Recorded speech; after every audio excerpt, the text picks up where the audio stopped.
باپ بھی بیٹے کو تانا دے کر معاف کرتا ہے، لیکن رب العالمین اپنے خطا کار بندے کو تانا بھی نہیں دیتا، معاف کر دیتا ہے۔ نعرہ تکبیر۔ حدیث قدسی رحمت عالم صلی اللہ علیہ وسلم نے فرمایا، میرا رب کہتا ہے جب کوئی بوڑھا گناہگار شرمندہ ہو کر میرے در پہ آئے، وہ بوڑھا جس کی جوانی چونچلوں میں گزری، جس کا شباب علل تللو میں گزرا، نشہ تھا شباب کا، ترنگ تھی جوانی کی، دولت کی مستی تھی، برادری اور پارٹی کا غرور تھا، رگوں میں گرم گرم خون کی روانی تھی، دولت کی فراوانی تھی، ساری زندگی بغاوت میں گزار دی، ایک بار بھی میرے در پہ سجدہ ریز نہیں ہوا، نامہ اعمال میں ایک بھی سجدہ نہیں، ایک بھی نیکی نہیں، لیکن اب زندگی کی شام ہو گئی، آنکھوں سے بینائی چلی گئی، کان سماعت سے معروم ہونے لگے، زبان میں لکنت آ گئی، دانت گر گئے،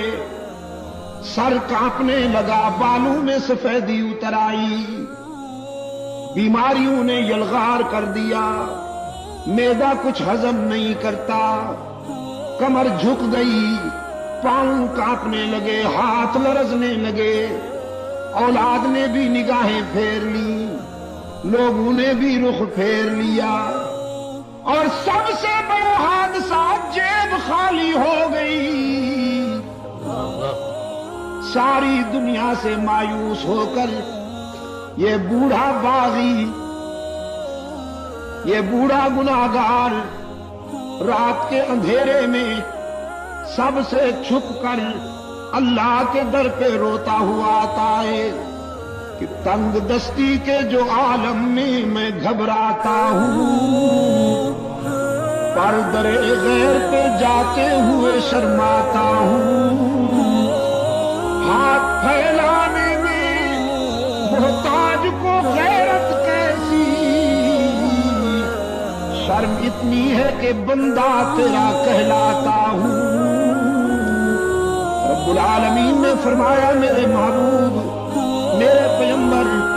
بہت اچھی طرح جانتا ہوں اس بوڑھے کو، اس کے ماضی و حال کا ایک ایک نقش میرے سامنے ہے، لیکن آج میں اسے در سے اپنے در سے ٹھکراتا نہیں، مایوس نہیں جانے دیتا کہ مجھے اس کے سفید بالوں سے حیا آ جاتی ہے کہ اگر میں بھی اسے ٹھکرا دوں تو کہاں جائے گا، یہ بھول گیا میں کیوں ٹھکراؤں۔ بیٹا، چھوٹا سا بچہ اگر اپنے گھر سے ہٹ کر کسی دوسرے کے گھر پہ جا کے مانگے، پڑوس کے دروازے پہ کھڑے ہو کر مانگنے لگے، تو پھر ماں یہ تو نہیں کہتی کہ جاؤ اسی گھر میں رہو، تم نے ان سے مانگا کیوں، ان کے دروازے پہ گئے کیوں؟ ماں آتی ہے، اپنے لال کو اٹھا کر سینے سے لگاتی ہے، منہ چوم لیتی ہے، کہتی ہے بیٹا یہاں کیوں آ گئے ہو، سب کچھ مجھ سے ہی ملے گا۔ رب العالمین تو والدین سے بھی زیادہ شفقت کرنے والے ہیں،